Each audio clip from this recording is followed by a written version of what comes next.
Bonjour à tous, bonjour à toutes, bienvenue sur Culture Athletics. Et aujourd'hui, j'ai l'immense privilège de recevoir Elena. Salut, Elena. Hello! Comment tu vas? Ben ça va et toi? Ça va, merci beaucoup. Pour commencer, est-ce que tu pourrais te présenter un petit peu pour nos auditeurs? Ouais, bien sûr. Ben moi c'est Elena, j'ai 26 ans. Je suis une passionnée de sport et d'optimisation de l'hygiène de vie en règle générale. J'adore ça et c'est pour ça que voilà, je me suis tournée vers la naturopathie parce que ça me passionnait d'en savoir un petit peu plus sur le fonctionnement global de l'humain et de pouvoir l'optimiser, notamment pour les sportifs au travers de leur performance. Donc voilà un petit peu et du coup je fais des séances en visioconférence et puis je fais pas mal de contenu aussi sur les réseaux sociaux. D'accord. Ok, ok. Très bien. Et donc du coup, comment toi tu envisages la naturopathie? Donc du coup, dans ce que tu as déjà un petit peu décrit, c'est un peu soigner les émotions par la nature, en gros, par des remèdes naturels. Est-ce que toi tu l'entends comme ça ou c'est différent pour toi? Alors déjà en naturo, c'est hyper important de savoir qu'on peut pas dire qu'on soigne. Nous, on soigne pas. Ça, c'est vraiment le boulot des médecins et c'est hyper important de nous remettre à notre place en fait par rapport à ça, parce que il peut y avoir de plus en plus de dérives et le médecin soigne. Nous, on accompagne. On est plus. Moi, je considère la naturopathie vraiment comme une éducation à l'hygiène de vie. En fait, on est un peu des éducateurs. De base, notre métier, c'est vraiment de la prévention finalement, plus que de la guérison. Tu vois, on n'est vraiment pas sur de la guérison.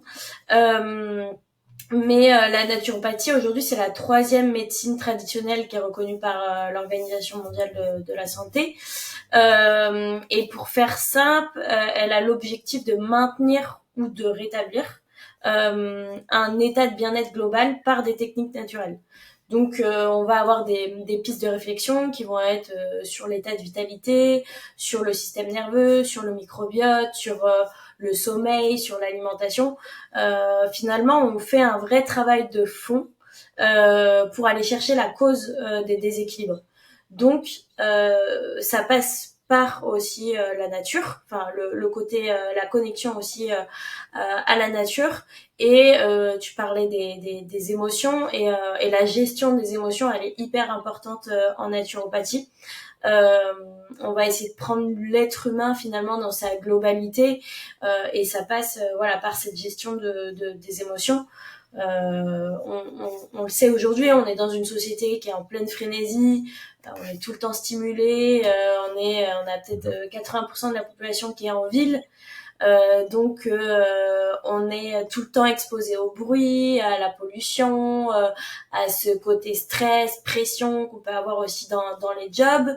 On a des Français, je pense qu'en France, même ailleurs, tu vois, on passe entre 9 et 12 heures assis par jour, tu vois. Et tout ça dans des environnements fermés, on s'expose peu au soleil, etc.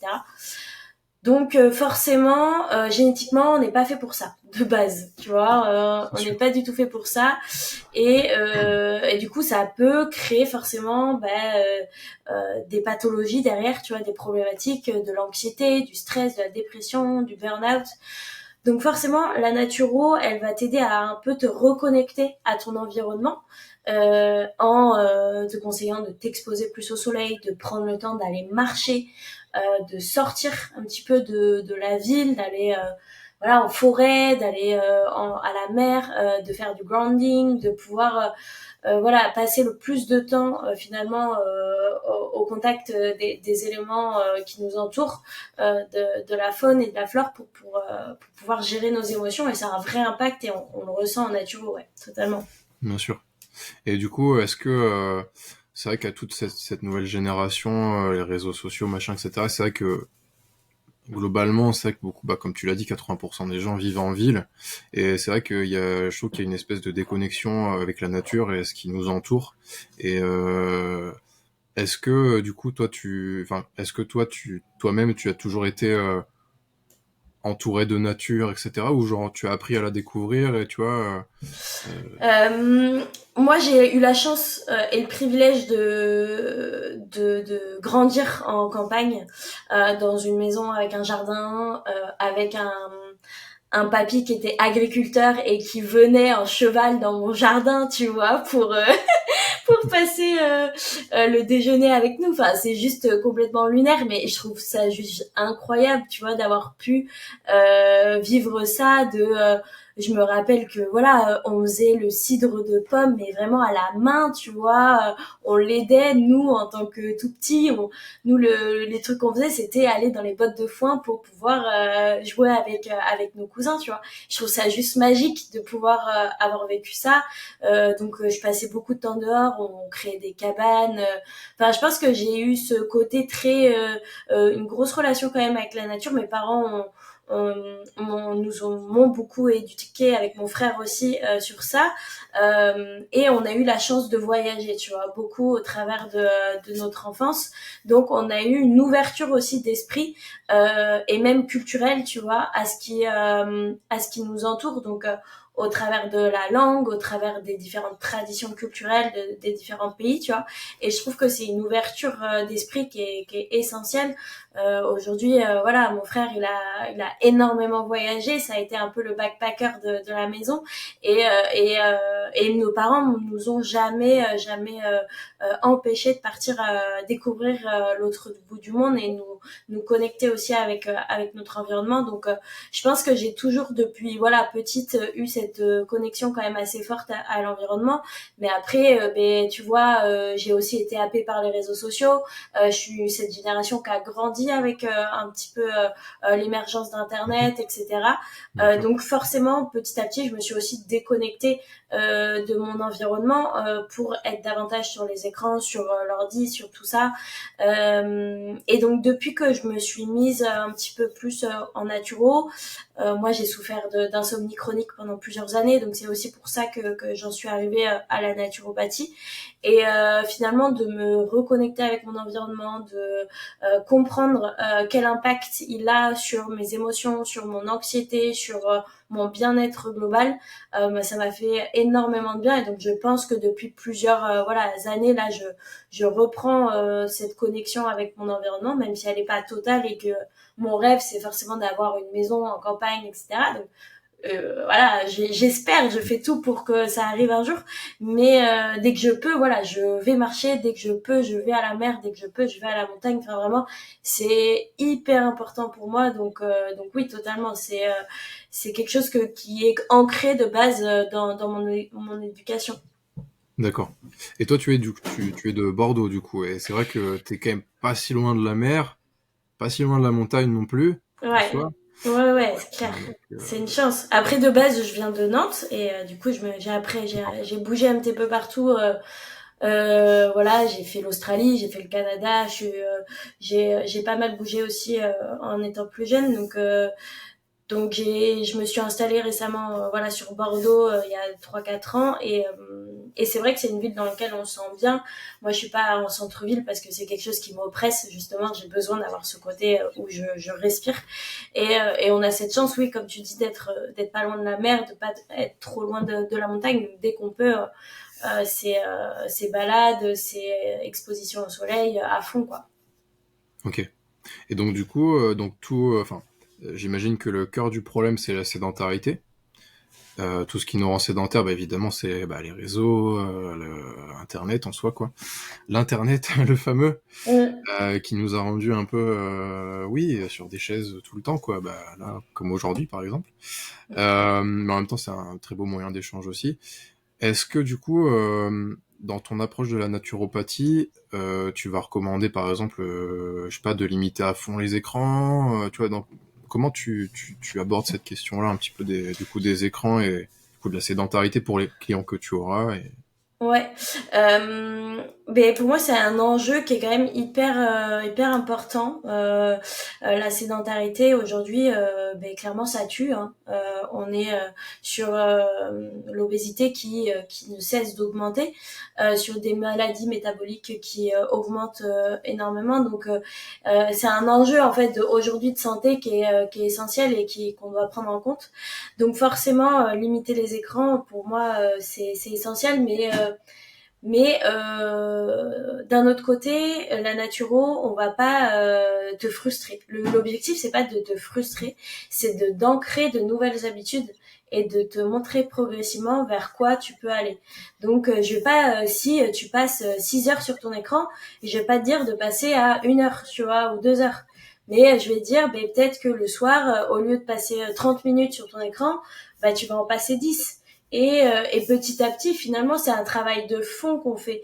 Je vais pas du jour au lendemain changer toutes tes habitudes, c'est impossible. Et clairement, tu vas juste, c'est comme les régimes où on te dit d'arrêter de manger les glucides ou autre, tu vois. C'est impossible, ça marche pas. Tu reprends directement. Il y a aucune logique là-dedans. Tu te frustres, ton cerveau il te dit mais fuck en fait, et du coup tu retombes dans tes travers.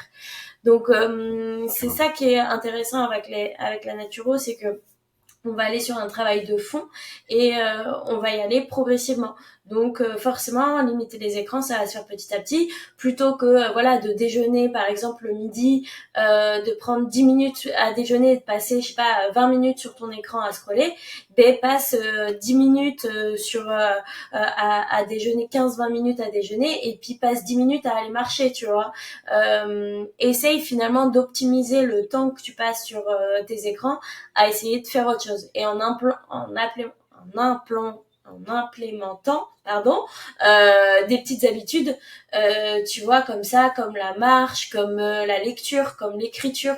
En fait, se Bien reconnecter sûr. aussi à des fondamentaux, finalement, qui sont hyper importants. On voit bien, même au niveau de la lecture et de l'écriture, il y a de plus en plus d'enfants qui n'arrivent pas qui n'ont plus les bonnes capacités ou qui n'arrivent pas à avoir suffisamment un bon niveau en fait en lecture, en écriture. Mhm. Et donc, je pense que c'est important aussi de se reconnecter avec ça et de limiter les écrans, même si, comme tu dis, c'est une source formidable d'apprentissage et qu'on peut y faire plein de choses. Faut pas oublier que derrière, ça peut impacter ta vie sociale, ça peut impacter ton sommeil, ça peut impacter euh, euh, plein de facteurs finalement de ton quotidien. Donc les limiter, c'est hyper important. Ouais. Et puis ensuite, forcément l'activité physique, mais c'est pareil, tu peux pas dire à quelqu'un qui passe 12 heures sur une chaise de lui dire de faire 2 heures et demie de sport par jour. Mais par contre, tu peux Bien lui sûr. dire que tu peux implémenter 10 minutes de marche après ton déjeuner et 10 minutes de marche quand tu rentres du travail. C'est déjà 20 minutes en plus d'activité physique par jour.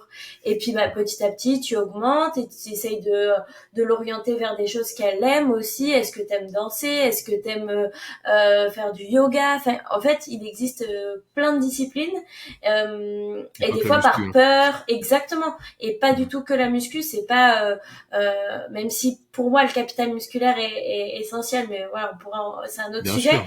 Bien sûr. Mais on peut pas obliger quelqu'un qui ne fait pas de sport d'y aller directement frontal. Ça va être pareil, ça sera impossible de garder sur le long terme. Mais par contre, c'est un pilier fondamental de la naturopathie et de l'hygiène de vie dans sa globalité finalement. Bien sûr. Bah après là, comme je disais au début, du coup, même si c'est pas dans le même sens de ce que tu m'as dit, c'est quand même allier vachement le corps et l'esprit dans tous les sens du terme. On n'en a pas encore parlé, mais genre tout ce qui est termes dépressifs, l'anxiété, etc.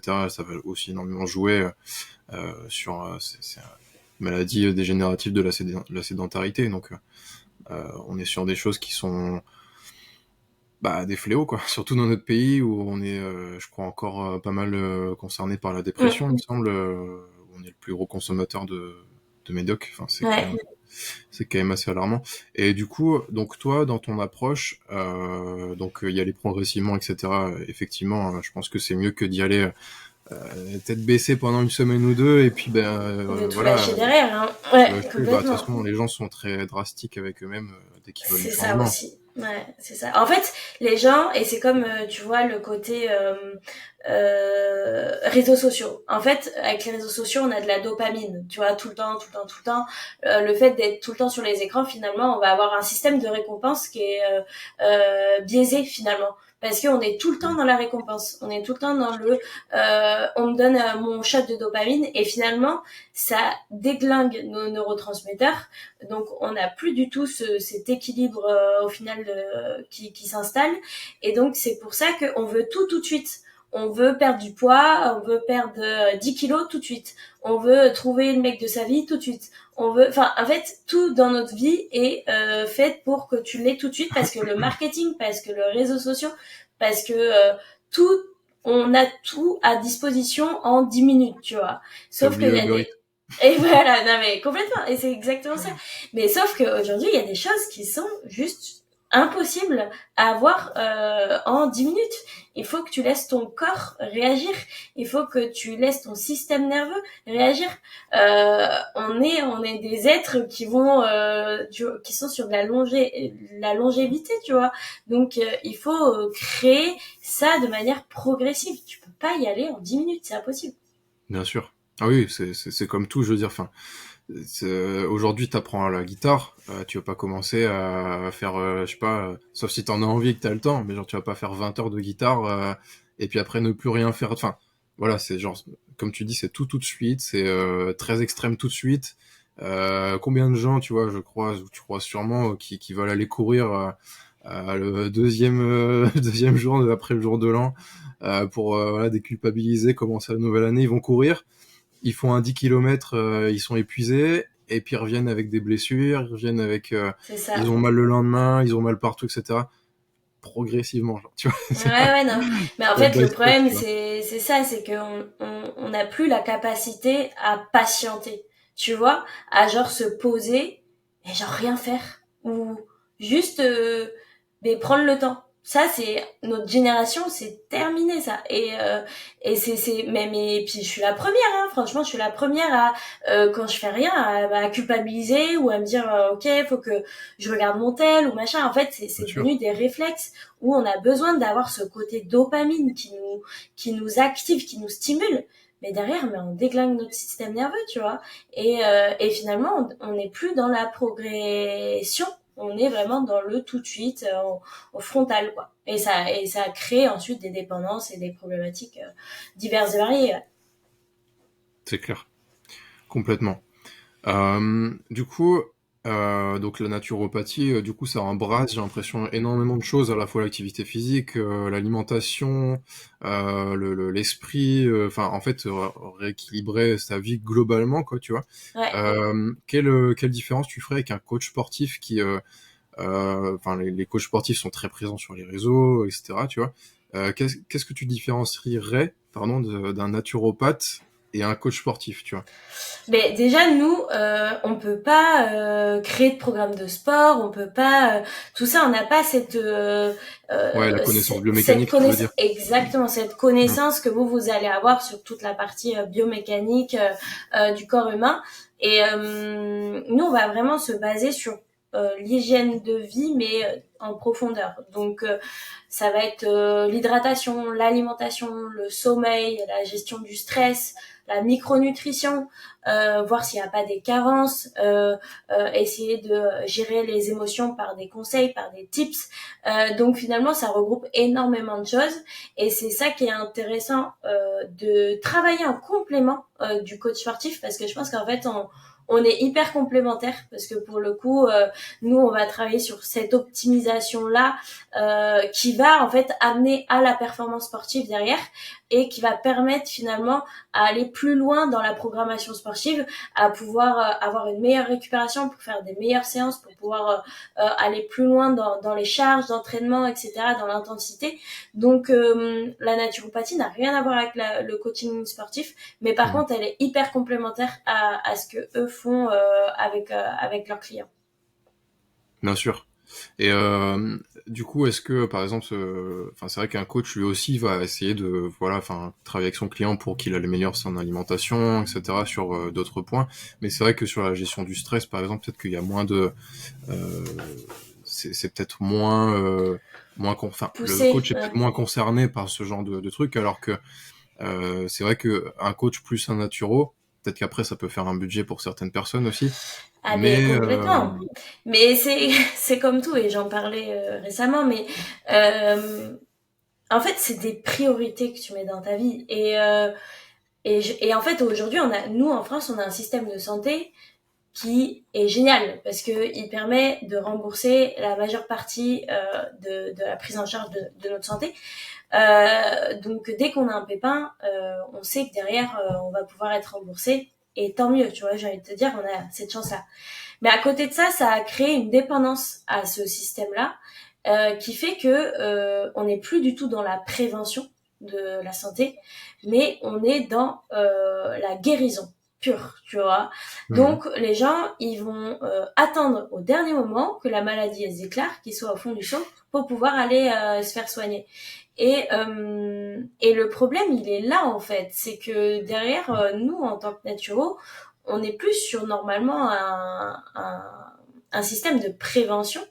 Mais aujourd'hui en France, culturellement, c'est pas du tout ancré en fait dans les mœurs.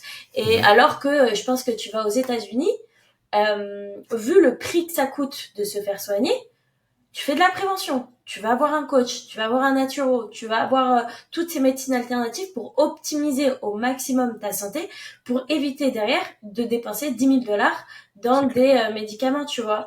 Mhm.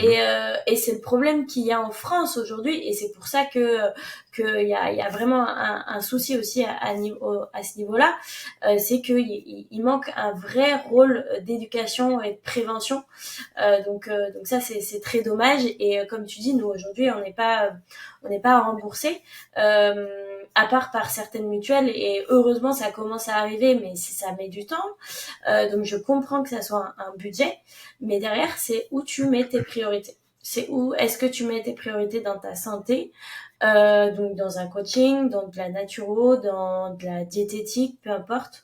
Où est-ce que tu mets tes priorités dans le nouvel iPhone, dans des fringues, dans une nouvelle bagnole et voilà, et c'est tout. Et après, bien sûr, il y a d'autres problématiques et je fais une généralité. Euh, mais je pense que c'est vraiment le côté priorité, où est-ce que tu veux mettre ton argent. Mhm.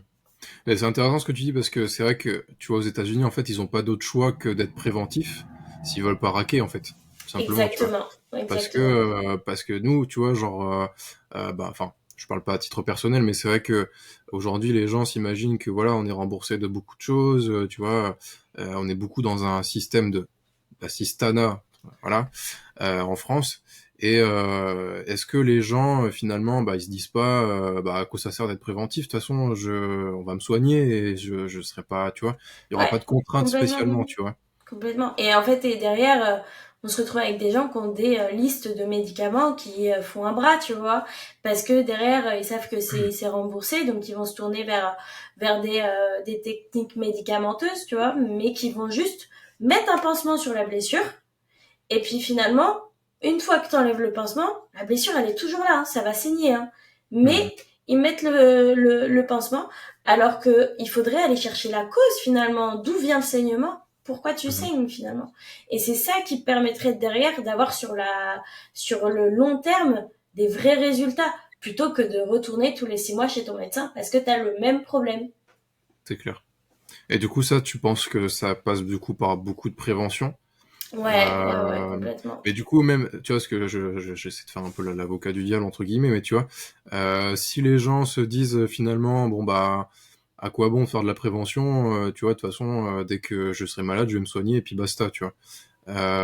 Les gens, je trouve, prennent pas forcément beaucoup en compte la prévention, tu vois, sauf quand ils sont contraints, en fait, tu vois, un peu C'est comme aux complètement. États-Unis. Et Ouais. du coup, comment est-ce qu'on pourrait, c'est une question très complexe que je vais poser, mais comment est-ce que tu penses qu'on pourrait agir sur de la prévention, tu vois, pour vraiment que les gens soient, entre guillemets, touchés, tu vois, et Mm. vraiment s'y mettre de manière générale, tu vois, pas juste des gens qui prennent soin de leur santé, qui ont conscience de ça, tu vois. Tu vois ce que je veux dire? Mais honnêtement, j'ai pas la solution. Franchement, Ouais, si je l'avais, je la mettrais en place. Mais aujourd'hui, j'ai pas vraiment la solution. Je pense que ça vient de plus haut. En fait, nous oui, bien sûr, aujourd'hui, c'est compliqué, mais c'est comme notre tout à système fait. d'éducation, tu vois. Il y a tout un truc à refaire. Et je pense que le système de santé aussi. Enfin, on est encore sur des sur des choses qui sont vieillissantes et qui devraient être complètement refondées. Mais après, on a les lobbies pharmaceutiques qui sont aussi là. Faut pas l'oublier. Donc Bien sûr. c'est ça qui nous met un peu des bâtons dans les roues. Et après, ben moi, à mon échelle, faire la prévention, c'est pouvoir mettre en place des choses sur les réseaux sociaux pour pouvoir essayer de toucher un maximum de personnes et C'est en ça. parler aussi à mon entourage, à ma famille, leur faire comprendre comment ça se passe dans mes amis, essayer d'en parler au maximum pour que ça se répande. Donc c'est un message global et c'est pour ça que c'est aussi génial les réseaux sociaux pour ça, c'est que ben, la prévention, on peut la faire justement sur ce type de canal. Maintenant, si ce que moi par exemple je trouverais hyper intéressant, c'est de pouvoir le faire tu vois des petits finalement, de pouvoir aller dans les écoles élémentaires, de pouvoir parler de la nutrition, de leur faire comprendre que c'est important de bien manger, de peut-être mettre en place des choses dans les cantines, de pouvoir faire aussi de la communication ludique, tu vois, soit des livres ou des choses comme ça, pour essayer d'aller toucher les plus jeunes qui sont finalement cette génération qu'on doit aussi prévenir et essayer de rendre le moins malade possible. Bien sûr, bien sûr. C'est vrai que ça passe tout de suite par l'éducation finalement que Mm. tu vas donner de part à la fois à ton enfant et à la fois l'éducation qu'il reçoit quand il est à l'école, etc. Ouais. C'est vrai que, enfin, moi j'ai pas souvenir qu'on m'ait appris ce que c'était qu'un glucide, un lipide, une protéine, tu vois. Non. Non, non, pas du Je tout. sais pas pour toi, mais tu vois. Non, non, pas du tout. Moi, j'ai eu la chance de grandir dans une famille qui mangeait très bien, donc j'ai toujours eu cette éducation via mes parents, mais tout le monde n'a pas cette chance. C'est aussi un coût l'alimentation, donc tout le monde ne sait pas forcément comment manger mieux, moins cher, et on a tout le temps l'impression, voilà, le bio c'est trop cher, de toute façon c'est mort, je vais pas aller là-dedans. Et c'est vrai que quand t'es pas éduqué à ça, quand on fait pas de l'éducation, bah, je peux comprendre en fait. Tu tombes aussi dans le marketing, tu regardes ce qui est le moins cher, tu vois ce que les pubs te vendent et tu vas là-dedans, tu vois. Donc on peut pas non plus leur en vouloir d'aller là-dessus parce que derrière finalement il y a rien qui est fait pour pouvoir les prévenir et les éduquer par rapport à ça. Donc c'est sûr que ça passe par l'éducation des parents mais aussi des enfants petits, de pouvoir essayer de leur donner ces bonnes habitudes alimentaires, ouais. Bien sûr, tout à fait. C'est clair. Et c'est vrai que tu l'as dit, tu as eu la chance de grandir dans la nature avec ton grand-père qui faisait du cidre, c'est ça? Ouais, C'est fou ça, tu l'as fait à la main et tout, ouais, c'est c'est top. génial, c'est top. Bah, écoute, c'est un beau parcours pour devenir ministre. Allez, let's Et, go. et puis voilà, déclencher le mouvement, quoi. Ouais, ouais, Mais totalement. ouais, c'est vrai que c'est sûr que l'éducation, ça joue un rôle plus que Clé. majeur, Ouais, bien ouais, sûr. complètement. Ouais, c'est clair, c'est clair. Tu vois, c'est drôle parce que le bio, j'ai un ami qui me dit souvent quand, tu vois, c'est vrai que quand on fait attention, etc., lui, il associe toujours ça aux gens qui mangent du boulgour et tu sais, qui se nourrissent que de ça, genre, et de légumes Ouais, et basta, tu vois, alors que, je veux dire, tu peux te faire plaisir avec de la bonne nourriture, tu vois, totalement. Et les naturaux locale. ont ce cliché aussi, tu vois, ça mange des graines Ouais, et c'est tout frêle, tu vois. Enfin, s'ils savaient ce que je mangeais à la journée, je pense que ils seraient étonnés. Mais non, en fait, finalement, la tu peux naturo, c'est pas manger. vegan. Voilà, c'est ça. Un naturo n'est pas vegan forcément. Alors il y en a, hein, et chacun fait ce qu'il Bien veut. sûr, bien sûr. Mais moi je suis pas du tout dans cette démarche-là. Et au final, je mange de tout. Je mange de tout, et je trouve que cette flexibilité et surtout je mange de tout, mais j'essaye de manger de la meilleure qualité possible. Et j'ai pas des mille et des cents. Je gagne pas ma vie de ouf. Je viens de commencer sur cette nouvelle pratique, donc j'ai aussi moi des contraintes financières, mais finalement je mets mes priorités au niveau financier aussi, tu vois, et ça passe Bien par sûr. aller vers une alimentation qui m'apporte finalement suffisamment de bons nutriments pour pouvoir fonctionner au niveau de mon organisme. Donc je fais attention à ce que je mange, mais surtout j'ai fait attention à mes calories quand j'étais jeune, tu vois, en mode Mhm. voilà, il faut pas que je mange trop pour pas grossir. Et forcément, ça te fait tomber dans les troubles du comportement alimentaire, et ça, c'est un vrai fléau. Il faut pas l'oublier chez les Carrément. jeunes, etc. Il y en a de plus en plus des jeunes filles qui se retrouvent en anorexie, en aménorrhée, même chez les sportifs de haut niveau, etc. Il y a toutes les catégories de poids qui vont créer C'est clair. des troubles du comportement alimentaire.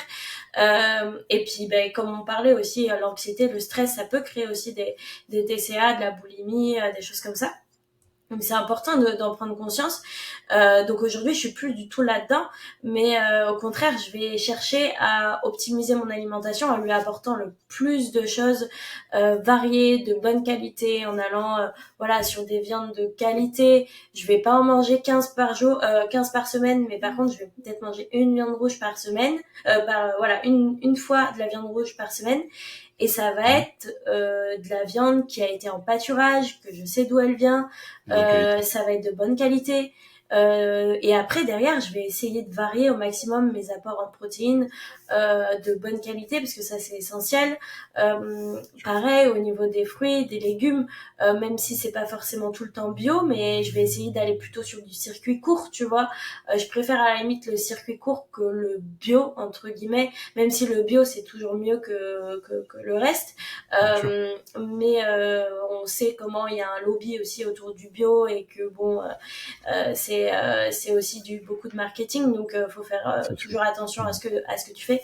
Et c'est pour ça que moi j'aime beaucoup aussi aller faire mon marché le dimanche, etc. Être vraiment en connexion en lien avec les producteurs qui je trouve font un métier juste formidable, et juste leur donner en fait cette reconnaissance au travers de la consommation de leurs produits. Je trouve ça juste génial. Bien sûr. Et tu l'as dit en plus, enfin, de préserver un petit peu ce côté local, production locale, légumes, patates locales, tu vois, viande locale, Ouais, etc., c'est les œufs tellement et tout. sûr. Et c'est vrai que du coup, ça fait partie aussi de bah, d'une tradition française, j'ai envie de dire, tu vois, de Ouais, produire des choses de la terre, tu vois. Bon là, on salue tous les agriculteurs qui ouais, peut-être nous ouais, c'est écoutent, clair. tu vois. Et d'ailleurs, courage les gars, et lâchez rien. Et c'est vrai que ça fout toujours un peu le démon entre guillemets parce que Mm. tu vois toute cette industrie qui se développe, etc. Et en fait, on oublie de juste en revenir à nos fondamentaux, et on peut vraiment manger très bien pour très peu cher, et de très bonne qualité, tu vois. Et c'est vrai Ouais, que c'est dommage totalement. qu'on perd ça. Totalement. Et d'ailleurs, Ouais, dis-moi, non, vas-y. dis-moi, vas-y, vas-y. Non, mais je dis qu'on on a toujours l'impression que ça coûte un bras, tu vois, d'aller au marché, etc.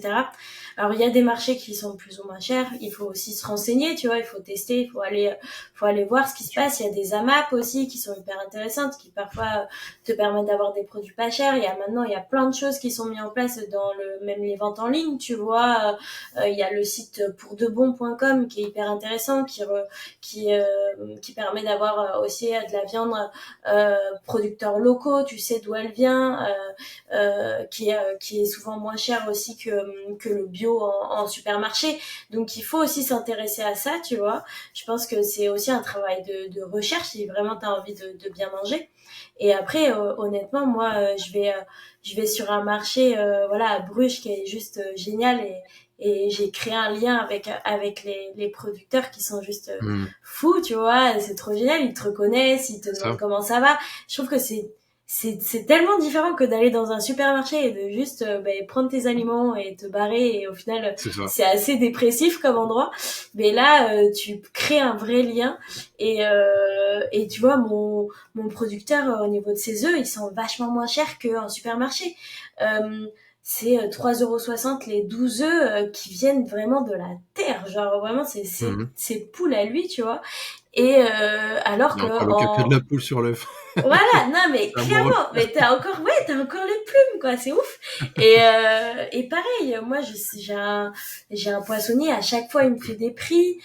Il sait que j'ai pas un gros budget, donc il va m'orienter vers des poissons qui sont pas chers. Les sardines, je sais pas, mais c'est 6 € le kilo. Les gars, c'est 6 € le kilo. Genre c'est rien, tu vois. Le maquereau, c'est peut-être 8, 10 € le kilo. Enfin franchement, des fois, tu peux t'en sortir pour pas cher, plutôt que d'aller sur voilà, des choses en boîte, des produits qui sont beaucoup plus chers, du poulet sous cellophane, qui maintenant coûte 25 € le kilo, quoi. Ouais. Ah ouais, c'est hallucinant, tu vois. Même le saumon, Mais oui, non, mais le quand saumon, on c'est hors de marché, prix. c'est pas fou. C'est hors de Ah prix. ouais. Alors qu'on a une variété. J'ai appris qu'il y avait un poisson qui s'appelait le chien-chat. Le chien-char. Le chien-char. Je sais plus exactement. Mais c'est Le un chien poisson. char. Le chien-char. Ouais, tu regarderas sur Ok. Internet. C'est un poisson gras qui est entre le maquereau et la sardine. Je ne connaissais pas D'accord. du tout, tu vois. Et pour le coup, c'est 8 € le kilo. Ça ne coûte rien. C'est super bon. Et ça te fait un repas à que dalle, tu vois. Donc, Mhm. je pense que il y a aussi cette méconnaissance de toute la chance qu'on a au niveau de la variété des produits qu'on peut avoir. Et il suffit de se renseigner et d'aller aussi au contact des gens qui nous nourrissent, qui sont les meilleurs ambassadeurs pour ça, tu vois. Bien sûr, c'est clair. C'est vrai que du coup, quand tu vas au marché, je veux dire, t'as du coup entre guillemets une habitude qui se crée, et même juste le premier lien, tu vois, c'est vrai que De quand tu vas ouf. au marché, enfin, tu peux juste créer du lien même à la première interaction, tu vois. Bah, la dernière fois, bon, il y a quelques mois, tu vois, quand j'étais sur les marchés dans les Pyrénées, j'ai créé du lien avec un mec qui fait du pain au levain, tu vois. Ouais. Et genre, et le mec, enfin tout de suite on est parti dans des explications, des débats, tu vois, sur la micronutrition, sur, tu vois, comment rendre le pain vivant, parce que c'est vrai que ça fait des milliers d'années qu'on mange du pain, et ça fait que très peu de temps en fait que le pain s'est détérioré, pardon, dans la Ouais. qualité de la farine, etc. Tu Ouais, vois, ouais, de la c'est énorme. préparation. Et en fait, le pain normalement c'est censé être t'apporter beaucoup de choses, de bons micronutriments justement, de Mm. choses vivantes, tu vois, de choses qui sont réellement bonnes pour l'organisme. Ouais. Et, et ouais, en fait, tout ça, Ça se perd, quoi. ça se perd et ça, voilà, ça rend les choses vivantes encore plus, quoi, tu vois, à la fois le vivant et puis à la fois Ouais, ouais, non, le mais c'est clair. réel, quoi, tu vois, est-ce que tu manges et tout, quoi. C'est un Totalement. espèce de cercle vicieux. Donc, un cercle vicieux de bonne qualité. Voilà, c'est ça, exactement. Non, c'est essentiel.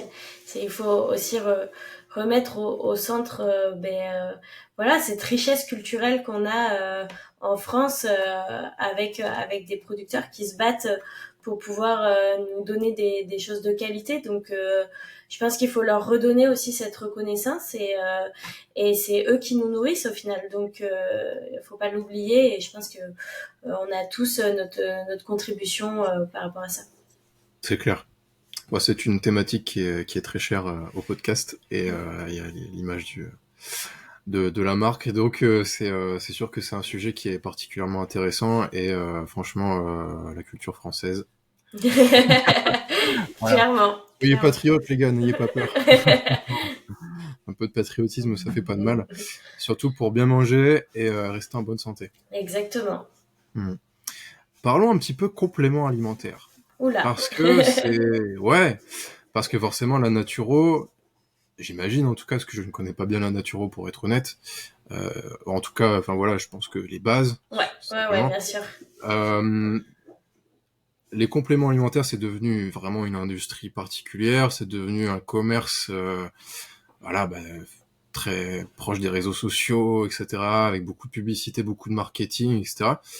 Et comment toi tu as cette approche avec les compléments alimentaires? Est-ce que la naturo, enfin les compléments alimentaires sont une complémentation justement de la naturopathie? Comment est-ce qu'ils interviennent dans tes choix, Mm. dans ce que tu peux conseiller aux gens et tout ça?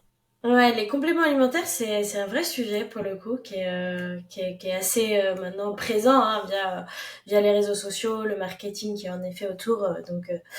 Voilà, ça fait partie du truc et c'est hyper intéressant comme outil.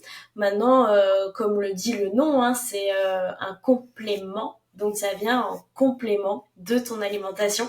Donc c'est important de le garder en tête parce qu'aujourd'hui, c'est un peu considéré comme la pilule magique, alors qu'on oublie des fois de revenir aux bases finalement dans un premier temps. Et ça va passer par l'alimentation, la gestion du stress, le sommeil, une bonne digestion, une bonne récupération, une bonne hydratation. Enfin, finalement, avant de se tourner vers les compléments alimentaires, il y a déjà un énorme travail de fond à faire. Et après, bien évidemment, je trouve que la complémentation, les compléments alimentaires, c'est super intéressant parce qu'aujourd'hui, on a vous parlez de l'agriculture, mais du coup, ça revient un petit peu à ça, c'est que on a des aliments qui sont de moins en moins riches en nutriments, en vitamines, en minéraux, en oligo-éléments qui sont tous des cofacteurs pour l'organisme et le fonctionnement de notre organisme. La micronutrition, c'est un sujet passionnant et mine de rien, on en a vraiment besoin pour le coup. Aujourd'hui, voilà, notre alimentation elle est de plus en plus pauvre. Voilà, un légume qui a transité pendant des jours et qui ensuite est sur ton étal du supermarché et qui reste encore 2 3 jours, bah clairement en termes de perte de minéraux, de vitamines, d'oligo-éléments, c'est assez énorme quoi. Ça, Donc juste ouais, pour un petit rappel, voilà, si vous nous écoutez, et vous ne savez pas ce que c'est que la micronutrition, c'est voilà, c'est tout ce qui compose les vitamines, enfin les minéraux, voilà ce que comme tu as dit quoi. Voilà, c'est c'était un peu pour. on pourrait le dire, c'est un peu la boîte à outils finalement de notre corps. Mhm. On a un peu les briques qui sont les protéines, les lipides, les Les fondations. glucides, les fondations. Et après, on va avoir la boîte à outils qui sont toutes les vitamines, tous les minéraux, tous les oligo-éléments qui composent finalement notre corps et qui permettent à celui-ci de fonctionner de manière optimale. Donc, dans chaque légume, dans chaque viande, dans chaque légumineuse, tu as plus ou moins de vitamines, que ce soit des vitamines liposolubles, hydrosolubles. Voilà, ça dépend vraiment de chaque aliment. Et pour le coup, voilà, dans notre alimentation, on a de plus en plus de carences. Les gens se retrouvent avec des carences en vitamine D, en fer, en zinc, en cuivre, en plein de choses, et ça crée forcément des dysfonctionnements parce que il manque des choses finalement à notre corps pour pouvoir fonctionner de manière optimale. Donc les compléments alimentaires peuvent être intéressants dans ce cas-là. Et c'est pour ça que c'est intéressant de travailler en complément avec le médecin, parce que c'est le seul qui peut poser des diagnostics, et ça c'est important de le redire. Nous en naturo, on ne pose pas de diagnostic, Bien sûr. mais par contre, on va pouvoir les accompagner pour améliorer ces carences-là via les compléments alimentaires que tu peux trouver en pharmacie, mais tu peux trouver aussi dans plein de sites maintenant qui existent, et il y en a des centaines, et c'est pour ça que c'est pas facile quand t'es pas accompagné de savoir vers quoi se tourner. Donc c'est très important aussi de pouvoir se faire accompagner sur ce point-là, parce que tu peux te retrouver avec des compléments alimentaires qui sont plus ou moins de bonne qualité finalement. Donc pour Mhm. essayer de se tourner vers des compléments alimentaires qui sont fabriqués en France, parce qu'aujourd'hui on a une législation en France qui est super costaud finalement. Donc les réglementations sont hyper bien calées, Heureusement.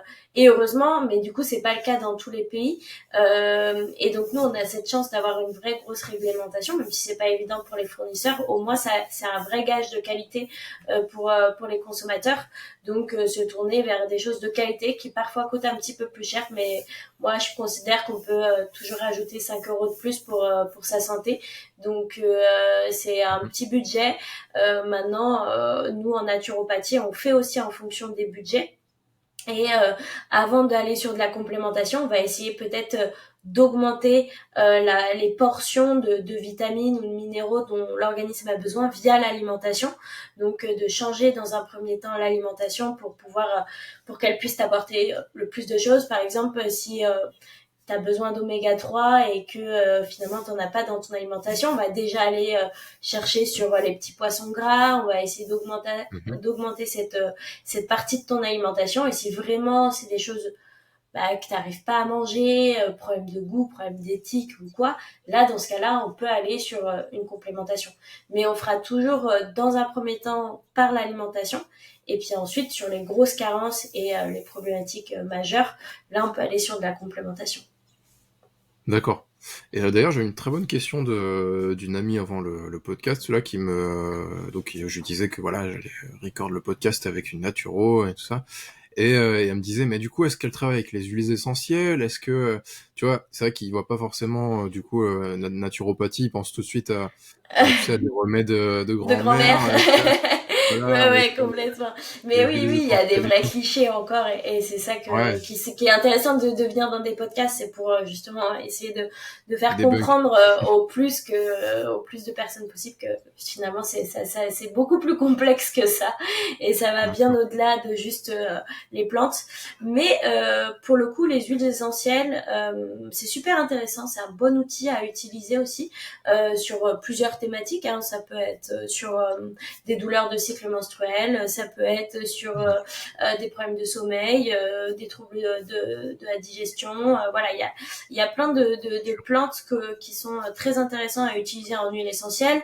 On a aussi la gémothérapie. La gémothérapie, c'est assez magique. C'est l'utilisation en fait des bourgeons pardon de la plante, donc c'est ultra concentré finalement au niveau des actifs, des principes actifs, et du coup on va aller sur des choses vraiment intéressantes en gouttes qu'on peut utiliser, qui sont pas forcément des compléments alimentaires en tant que tels en gélules, et du coup ça peut être intéressant aussi pour les personnes qui n'aiment pas trop les gélules, qui ont un peu de mal avec ça, et c'est vrai que sur ça on est un peu tous différents. Il y en a qui n'ont pas forcément envie de s'enfiler 15 gélules par jour, et ça c'est totalement logique. Donc les huiles essentielles, tu peux les mettre en diffusion, tu peux les mettre au niveau des poignets, tu peux les mettre sur ton oreiller, tu peux les mettre sur différentes en massage, tu peux aussi les prendre sur du miel, des choses comme ça. Et puis la gémothérapie, c'est souvent en gouttes aussi, donc c'est pareil, ça peut être pris dans une tisane, ça peut être pris dans différentes choses, donc forcément ça simplifie, voilà, ça j'arrive pas à trouver. Ça simplifie l'utilisation. Voilà. D'accord, ok. Ouais, donc il y a quand même une utilisation des huiles essentielles. Ouais, totalement. Moi, c'est des choses Ok, que ok. j'utilise, mais que je vais utiliser plutôt sur vraiment de l'optimisation. Tu vois, c'est pas vraiment le Ouais. premier truc sur lequel je vais aller. Mhm. Parce que je suis pas une experte des huiles essentielles. T'en as qui ont vraiment un vrai truc avec ça et qui connaissent. En plus, il y a beaucoup de contre-indications sur les huiles essentielles, parce que c'est quand même très concentré. Donc, faut faire attention pour les femmes qui allaitent, pour les femmes enceintes. Tout ça, on Bien peut sûr. pas les utiliser. On a souvent l'impression, mais c'est bon, c'est des plantes, ça va rien me faire. Mais on se rend pas compte que derrière, il y a une vraie toxicité, hein, pour certaines personnes. Donc, il faut faire attention à ça. Il faut vraiment se renseigner auprès de son pharmacien ou auprès de son naturo, ou de la personne qui l'accompagne. Il faut pas les utiliser de manière anodine comme ça. Mais par contre, c'est des outils qui peuvent être en complément très intéressants sur des problématiques. Pareil que la Gémo, c'est vraiment des outils en plus, quoi. C'est ça qui est intéressant dans la naturo, c'est qu'on peut piocher dans beaucoup de choses, et finalement on se rend compte qu'on n'a pas besoin de prendre 12 Doliprane dans la semaine pour pouvoir aller mieux, quoi. C'est ça. Prescrit par le médecin lui-même qui est contre les compléments alimentaires. Non, je déconne. En vrai, ça commence à se démocratiser un petit peu par les médecins, mais c'est vrai qu'il y a toujours ce déséquilibre un petit peu, tu vois, quand tu vas chez le médecin et que tu dis, bah voilà, je pratique la musculation ou tout autre sport et je me complémente en collagène, en créatine, voilà, tu vois, je prends de la vitamine D. Bon, quoique, peut-être qu'ils prescrivent encore un peu de vitamine D quand même, les médecins. Mm. Mais tu vois, tout de suite, tu te heurtes à, Ah ouais. un petit cliché, quoi, tu vois. Et en fait, Ouais. je pense que juste les médecins ne connaissent pas les compléments alimentaires puisqu'ils ne les ont pas étudiés, en fait, tout simplement. Totalement, Ça ne fait pas totalement. partie de leur cursus. Exactement, c'est ça. Et du coup, tu vois, des choses que tu pourrais conseiller, je pense notamment au collagène, tu vois, où bah, la créatine, c'est propre à la performance, plutôt, je Mm. dirais quand même si tu as quand même des bienfaits cognitifs, etc., qui sont très intéressants sur la créatine, qui est le complément le plus étudié, comme on entend souvent, etc. Et c'est complètement OK, et je n'ai rien à dire là-dessus spécialement. Mais le collagène, tu vois, moi je trouve que c'est quand même quelque chose qu'on pourrait conseiller. Je dirais pas à tout le monde, bien sûr, parce qu'il faut quand même spécifier, enfin, personnaliser à chaque fois. Mais tu vois, le collagène, pour moi, c'est quand même quelque chose qui est Ouais, complètement. essentiel, quoi, tu vois, Mm. par exemple. Ouais, ouais, C'est un totalement. exemple, après, tu vois, c'est... Non, non, le collagène, c'est hyper intéressant, même pour les personnes, tu vois, qui ont du mal à atteindre leur quota en protéines. Au lieu d'aller vers des protéines en poudre, tu peux très bien aller vers du collagène, puisque ça apporte aussi des acides aminés Ok. qui sont super intéressants. Donc non, non, il y a plein de choses qui sont intéressantes. C'est sûr que les médecins aujourd'hui connaissent pas les compléments alimentaires pour certains. Mais tu peux pas leur en vouloir, comme tu dis, c'est dans leur cursus aussi. T'as des personnes qui sont experts de la micronutrition et du coup, pour le coup, qui vont vraiment avoir une vraie expertise au niveau des compléments alimentaires. Donc, chacun un peu son combat.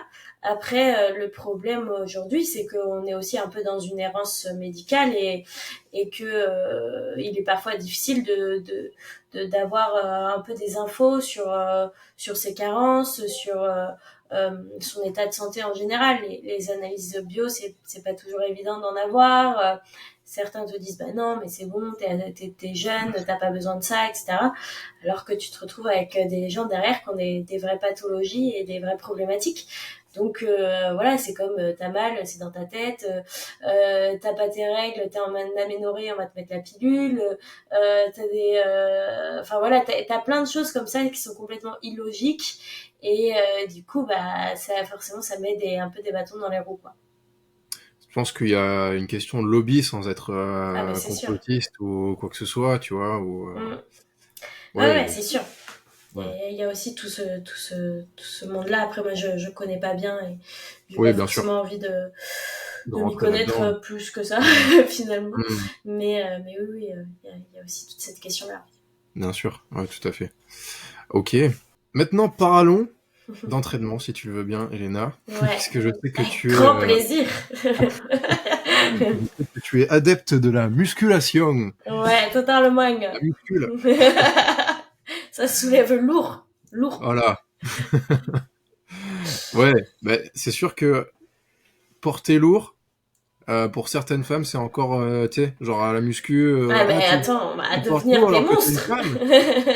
Mais Tu qui vas es-tu? devenir, c'est ça, tu vas avoir plein de veines, plein de muscles, Ah ouais, ça va être moche. ouais, très moche. Bah, pas On beau. peut parler de ça aussi, si tu veux.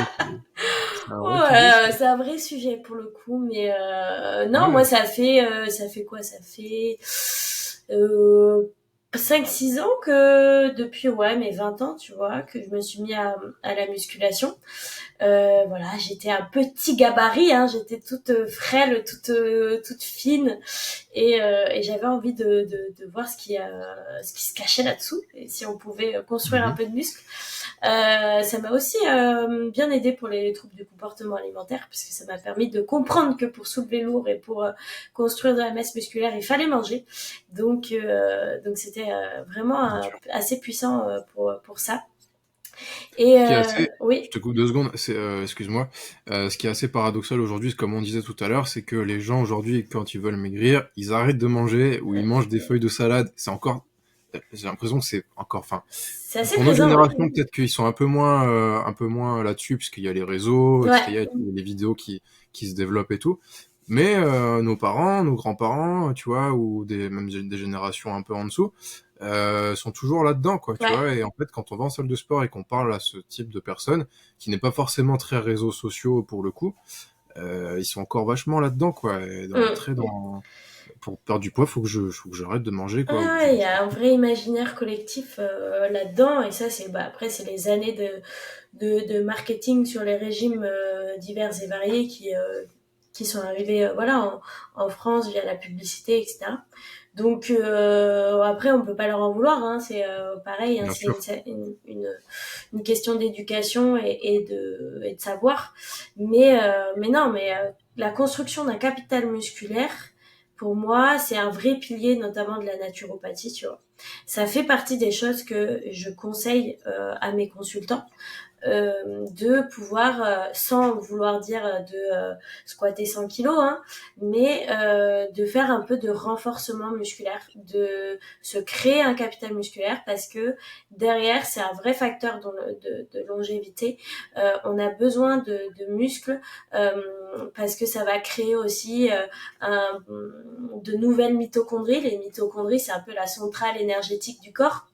Bien Voilà, sûr. c'est notre petite centrale et elle a besoin aussi d'avoir de se renouveler et la musculation y participe. La musculation, c'est aussi un meilleur moyen d'avoir un bon métabolisme énergétique.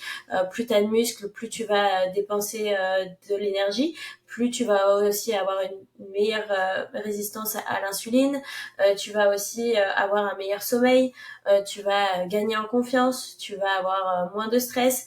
En fait, il y a tellement de facteurs qui fait que le renforcement musculaire est intéressant pour la santé que vraiment je pourrais même pas tous les citer, mais c'est vraiment un pilier pour moi dans ma pratique. Alors tous les naturaux, voilà, ne fonctionnent pas comme ça, mais moi c'est Mhm. vraiment comme ça que je considère parce que honnêtement moi ça m'a beaucoup aidé sur ma santé en général.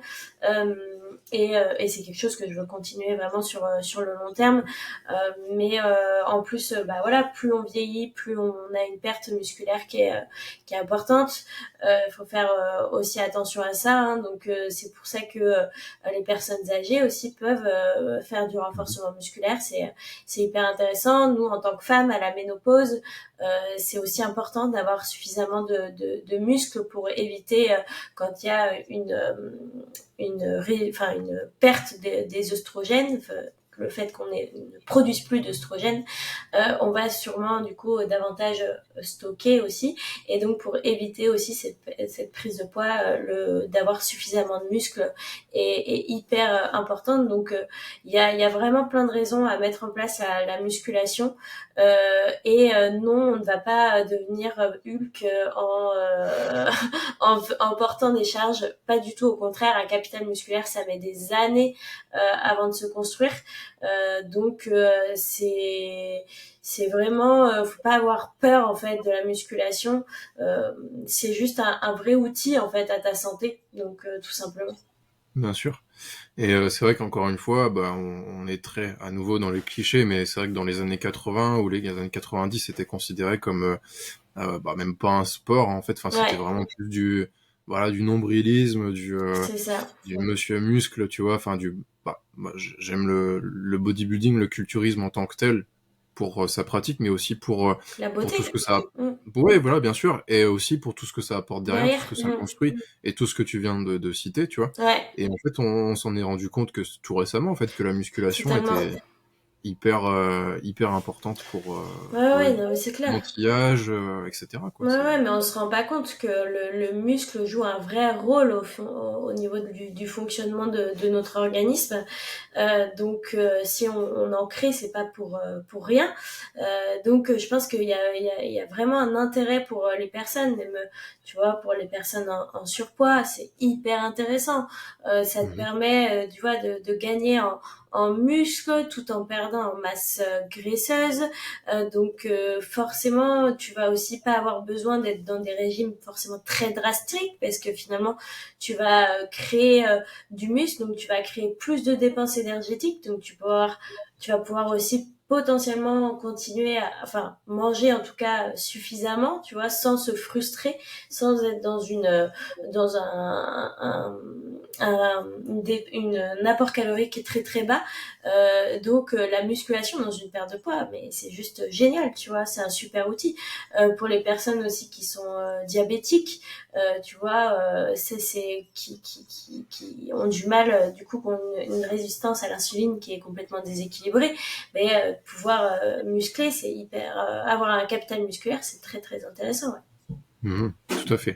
tout à fait. Et aussi le stress et la Et le dépression, stress et la dépression, etc. C'est important d'aller se bien sûr. défouler, de pouvoir, voilà, là, sur le stress, ça peut aller au-delà de la musculation. Il y a plein de sports qui vont te le permettre, la boxe, le yoga, mais voilà, la musculation peut vraiment faire partie, que ce soit aussi sur toute la partie sommeil aussi, c'est hyper intéressant. Donc, je pense qu'il faut pas rester sédentaire et il faut aller aussi se créer un vrai capital musculaire sur le long terme. Et Mhm. pas, et vous inquiétez pas, ça fait 6 ans, je pense pas ressembler à Hulk, donc tout va bien se passer. Ah ouais? Bon.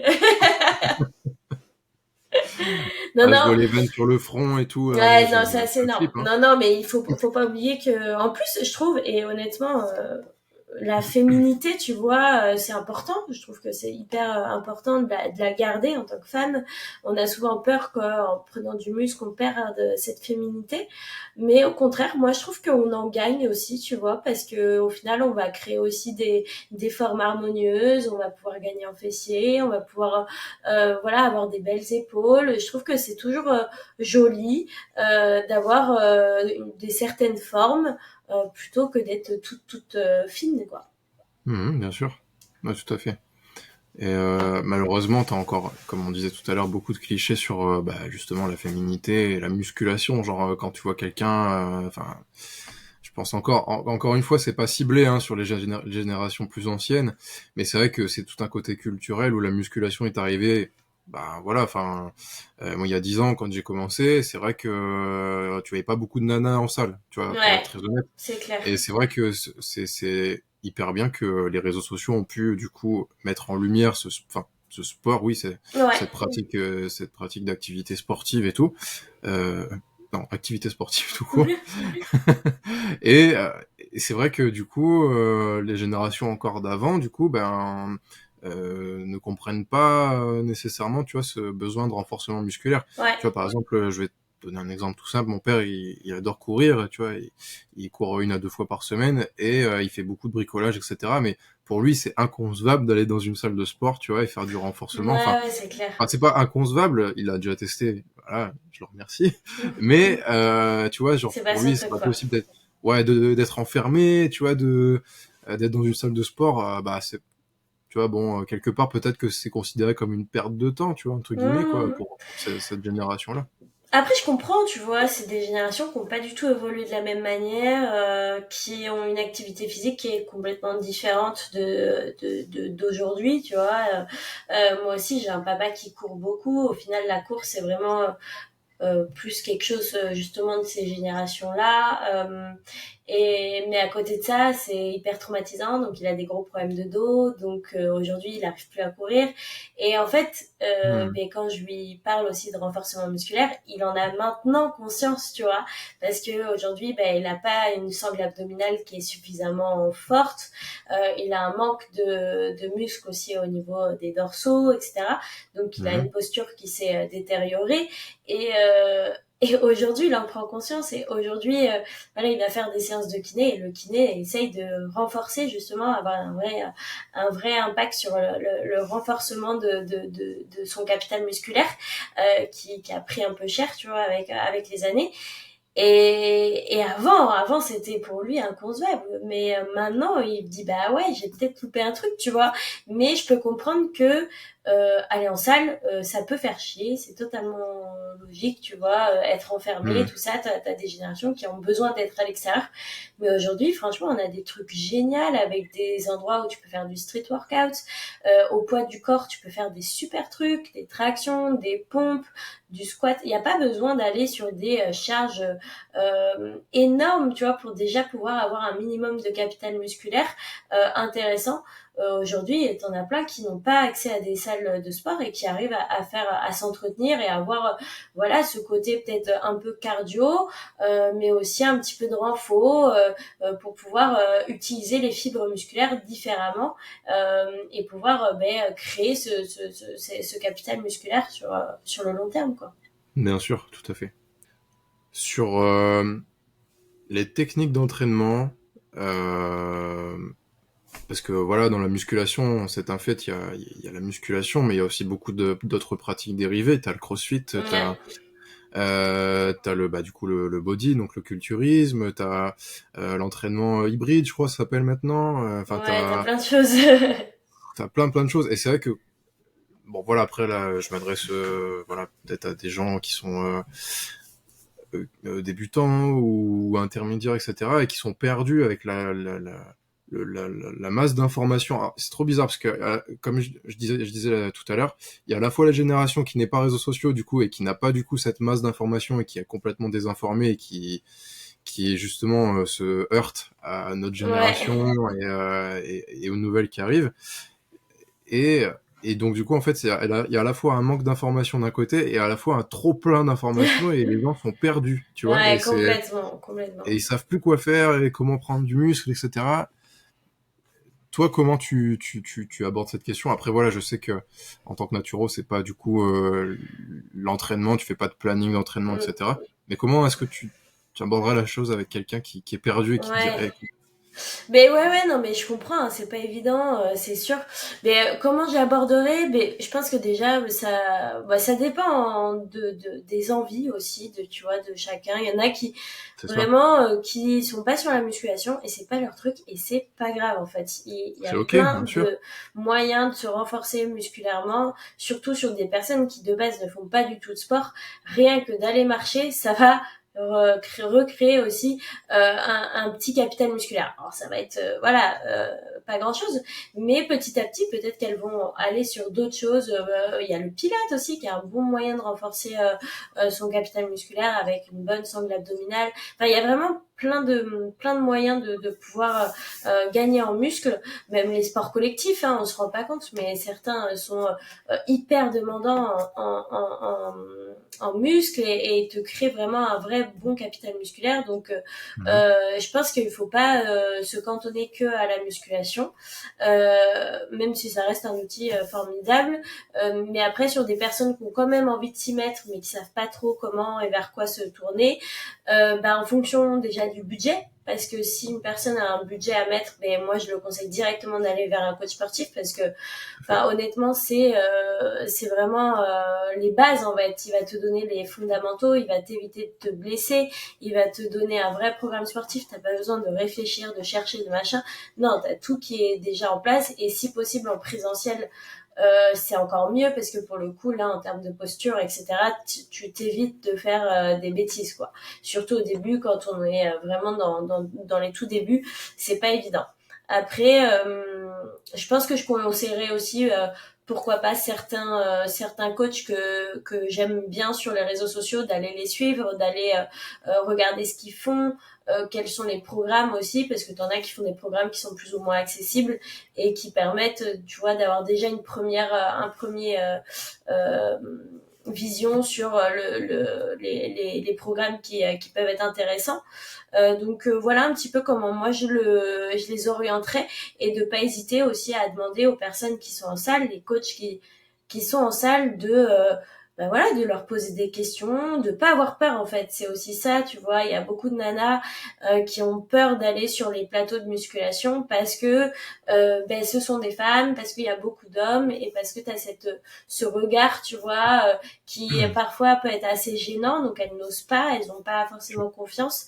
Et Ça, c'est moi, encore présent, pas mal, hein. C'est vrai c'est que très présent, mine de rien, on s'en rend pas hmm, forcément compte, même si hmm, ça dépend aussi des salles dans lesquelles tu es, mais bien sûr. franchement, dans les salles un petit peu plus low cost, tout ça, c'est encore beaucoup très masculin et très féminin sur le cardio, mais parce que des fois, elles ont tout simplement peur d'aller sur le plateau de musculation, et du coup, je vais essayer de leur donner confiance, en fait, de leur donner confiance et de leur dire qu'il y a aucune raison que tout le monde s'en fout de ce que tu fais finalement. Il n'y a aucun jugement à avoir et qu'il faut justement Bien sûr. être fier d'y aller et puis de pas hésiter à poser des questions parce qu'on est tous passés par là. Toutes les personnes qui sont un peu plus, comme tu disais, intermédiaires ou qui ont déjà un bon niveau de musculation, ils sont passés par cette phase-là où ils étaient perdus à la salle, où ils savaient pas quel mouvement faire, où c'était compliqué. Et franchement, honnêtement, moi, enfin même si j'en ai fait tu vois j'en ai fait plusieurs des salles mais je trouve qu'il y a la plupart du temps il y a vraiment même une envie, tu vois, des gens d'aider en fait et de leur dire, ben écoute, il y a ça. Moi, je sais que dès qu'on me pose une question, je suis super contente d'aller aider la personne qui me pose la question, parce que déjà c'est flatteur. Tu te dis bon, ça va, je suis pas trop nulle. C'est Et c'est puis ça. de l'autre côté, ben je trouve que voilà, c'est un échange et quand t'aimes ce que tu fais, en plus quand c'est une vraie passion, pour le coup, c'est toujours hyper intéressant de délivrer tes connaissances et de pouvoir aider la personne et de te dire bah voilà, peut-être que là elle va s'améliorer et petit à petit ben ça ira de mieux en mieux. Donc c'est le premier pas, c'est toujours le premier pas qui est un peu difficile, mais après ça va tout seul et aujourd'hui, il faut juste aussi se tourner vers des comptes réseaux sociaux qui sont éducatifs, qui sont intéressants plutôt que juste des nanas qui te montrent des exos un peu farfelus, qui montrent juste voilà leur corps aussi et qui finalement ne vont pas sur la technique, tu vois, parce que Ouais, non, mais ça, c'est un vrai fléau il y aussi, en a hein, faut en beaucoup, parler. il y en a beaucoup, ouais. Oui, bon, bah voilà, enfin, je sais à quelle salle tu vas, et j'y suis allé aussi, donc je sais que des fois, c'est un peu un plateau de tournage, des fois, tu vois, donc tu te dis, oh, est-ce Ouais. que ça, il y a un film, genre, ou, tu Ouais, vois, non, c'est clair. Tu te demandes si tu vas pas ouais. arriver en figurant sur le truc, mais non, non, mais oui, il y a un vrai truc là-dessus, c'est que maintenant aujourd'hui, bah il y a tout le monde du fitness et du côté fit girl qui s'est vraiment développé. Donc d'un Bien côté, sûr, ça a permis, tu vois, de faire connaître la pratique et c'est super intéressant pour ça parce que pour le coup, tout à fait. maintenant, bah ça a vraiment démocratisé la pratique de la musculation, même si voilà, au niveau de notre génération en tout cas. Mais de l'autre côté, ça a créé aussi beaucoup de comparaisons, de frustration pour des jeunes femmes, tu vois, qui ont du mal à se sentir bien dans leur corps, qui ont envie d'aller dans la musculation, mais qui se disent, j'aurais jamais comment je vais atteindre cet idéal-là, tu vois, parce que forcément, les Mhm. vidéos, les photos qui sont montrées, c'est clairement des idéaux et c'est pas la réalité. Et en fait, on se rend compte que il y en a énormément qui retouchent leurs photos. Les poses dans lesquelles elles sont, ça va être forcément des poses dans lesquelles elles savent qu'elles mettent en valeur certains atouts féminins. Voilà. Et donc, du coup, forcément, nous à côté, on va se dire non mais jamais j'arriverai à ça. Moi, j'ai un petit peu de ventre, moi j'ai un petit peu de cellulite. Je suis pas comme ci, je suis pas comme ça. Ça crée de la frustration. Ça crée aussi des personnes qui du coup arrêtent parce qu'ils se disent bon, bah Mhm. c'est mort, de toute façon j'atteindrai jamais cet idéal là et C'est c'est ça. tellement dommage parce qu'au final toutes ces nanas là elles ont un petit peu de cellulite, elles ont un petit peu de ventre, elles sont pas tout le temps sèches toute l'année parce que les nanas qui sont sèches toute l'année, enfin qui te disent qu'elles sont sèches toute l'année, c'est faux, c'est pas enfin c'est faux ou alors elles sont en mauvaise santé. Voilà, c'est l'un ou l'autre parce que honnêtement en tant que femme, on ne peut pas avoir un pourcentage de masse grasse qui est trop bas. Alors certains, il y a aussi la génétique qui compte, ça faut pas l'oublier, c'est sûr, Bien sûr. mais sur toute la partie compétition notamment parce qu'il y a beaucoup de ces nanas-là aussi certaines qui font des compétitions de bodybuilding et ça tout à leur honneur parce que c'est très compliqué et on sait que c'est un C'est véritable clair. sport mais Mhm. pour ces personnes-là qui jouent aussi sur le côté sèche qu'elles vont avoir pendant peut-être une période de 3-4 mois, elles vont être sur des sèches assez intensives pour le jour J, tu vois, pour le jour de la compétition mais qui Mhm. derrière toute l'année te ressortent les mêmes photos, te ressortent les mêmes des vidéos dans lesquelles elles ont cette esthétique pour un peu faire comme si c'était la norme, alors que ce n'est pas la norme. C'est absolument pas la norme. Des physiques comme ça, c'est peut-être atteignable, mais ce n'est pas tenable sur le long terme et ça peut créer de véritables problèmes de santé. Donc il faut vraiment pas jouer avec ça en fait, et il faut faire comprendre que avoir un petit peu de ventre, avoir un petit peu de cellulite, et c'est ce qui va te permettre d'être en bonne santé en fait et c'est ce qui Mhm. permet derrière de pousser lourd aussi donc faut pas l'oublier, nous en tant que femmes on ne peut pas avoir le même pourcentage de masse maigre, enfin de le même pourcentage, oui, de masse grasse aussi bas que les hommes, tu vois. C'est impossible parce que on a ce besoin, en fait, d'avoir suffisamment pour pouvoir pour notre santé hormonale. Et notre santé hormonale, elle est complètement différente de celle des hommes. Et on a besoin d'avoir un certain pourcentage, tu vois, pour pouvoir derrière avoir une ovulation, pour pouvoir être fertile, pour pouvoir donner naissance, pour pouvoir tout simplement bien réfléchir, être performante, etc. Donc ça, c'est hyper intéressant. Et Agréable dans le taf, avec la famille, etc. exactement, ta vie Et ça marche aussi sociale pour les mecs, hein. aussi, tout ça. Et Ouais, oui, non mais je parle des nanas parce que du coup ça m'impacte bien sûr. beaucoup parce que je sais que, enfin, j'ai été en aménorrhée, je suis tombée là-dedans et je sais Ouais, les impacts que ça a derrière, tu vois. Mais bien les sûr. hommes, c'est tout aussi, c'est exactement la même chose. Si tu pousses ton corps aussi loin, mais tu vas avoir une baisse de la libido, une baisse de ta testostérone, ta santé hormonale elle va être dans les chaussettes, tu vas avoir du mal à te concentrer, ta vie sociale va être impactée. Enfin, on se rend vraiment pas compte des répercussions, mais c'est important de comprendre que ces physiques-là, qui sont considérés comme juste phénoménaux, ne sont pas, pour la plupart, en tout cas, il y a toujours des personnes un petit peu hors du commun. Voilà, je fais pas de, voilà, j'essaye de faire une généralité par rapport à ça, mais ce ne sont pas des physiques atteignables. Donc il faut rester aussi, c'est pour ça qu'il faut suivre aussi des comptes qui te montrent aussi l'envers du décor et qui te culpabilisent pas, tu vois, et qui te font comprendre que c'est pas la réalité. En fait, on te Bien montre sûr. aussi le beau finalement. Mhm. Tout à fait. D'ailleurs, allez suivre Elena sur son Instagram.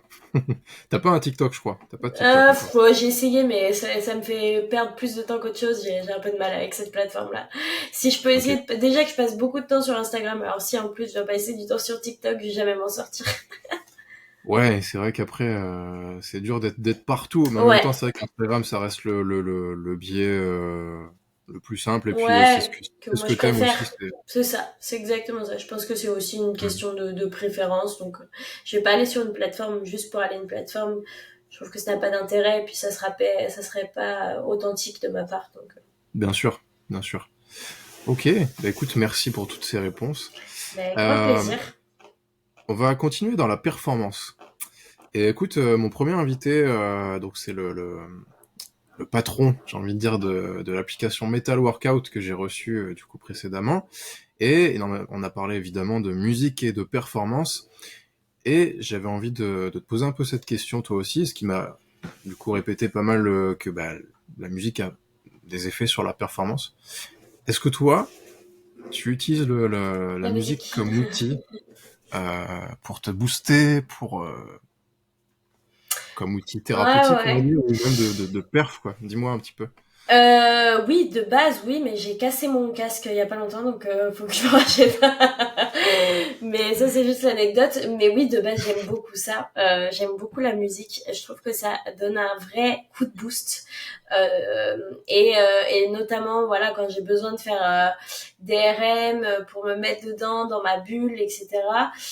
J'aime bien, voilà, avoir mon casque sur les oreilles, me concentrer et ça me donne un petit coup d'énergie, surtout sur voilà des musiques que j'apprécie. C'est souvent un peu les mêmes, hein, honnêtement.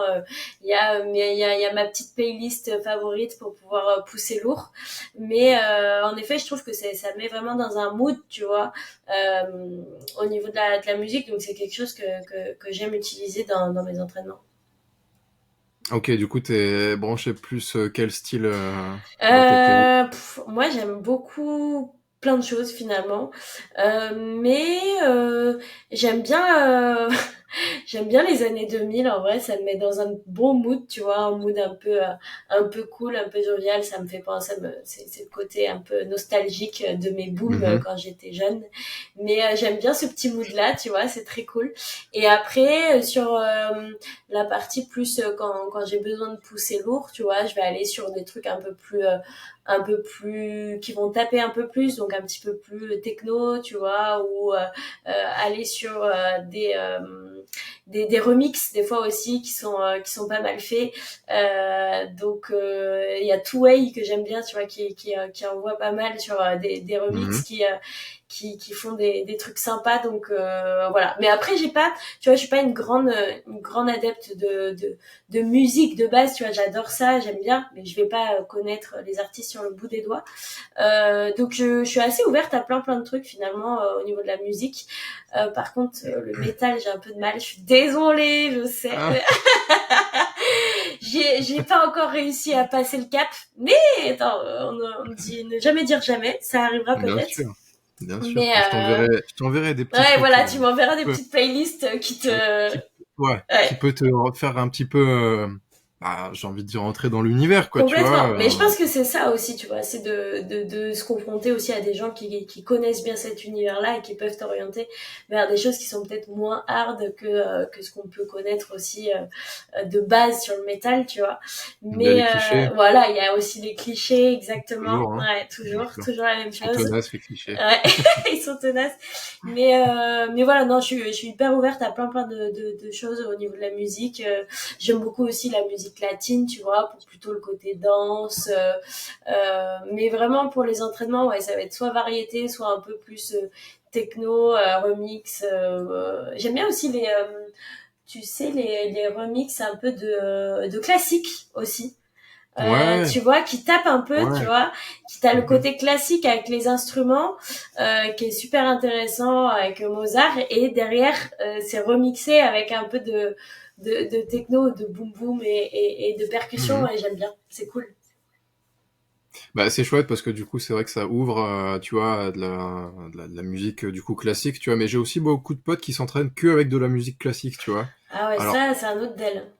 ouais, et c'est vrai que je trouve ça un peu, bon, c'est pas que je trouve ça bizarre, tu vois, pas du tout, au contraire, bien au contraire même. Mais c'est vrai que la musique classique, c'est tellement euh, complexe, tu vois. Et je sais pas, en fait, être en connexion avec la musique classique et sa perf, tu vois, je sais Ouais. pas. Enfin, genre, Ouais, c'est je, vraiment, peut-être que je teste, hein. ouais. Peut-être qu'il y a un truc magique qui se passe quand t'écoutes de la musique classique, tu vois. Moi, Ouais, je je pense sais que ça pas. doit être de la bonne, d'ailleurs, un bon orchestre, tu vois, quelque chose C'est ça. qui envoie du bois. Tu vas pas écouter des choses qui sont relativement douces, c'est clair. Mais ouais, c'est intéressant après de coupler aussi avec des remixes et des choses qui C'est envoient un ça. peu plus du bois, ouais, c'est clair. Ouais, de fou, de fou. Ok, bah écoute, j'essaierai de te Ouais, convertir un carrément. peu. Ok. Euh, du coup, petite question de fin, comme ça, pour le plaisir. Allez. Parce que voilà, j'aime bien finir sur des questions qui concernent directement le podcast aussi, hein. Culture athlétique, c'est vraiment l'allié du sport et de la culture, de la musique, du cinéma, la philosophie, peu importe l'histoire, etc. Est-ce qu'il y a eu un événement sportif ou culturel qui t'a marqué récemment et que voilà, tu peux nous partager? Euh, Niveau sportif, pas forcément de choses particulières. Mais après, culturellement, alors ça fait un petit moment que je suis allée le voir, mais je trouve que c'est juste magique en fait comme événement.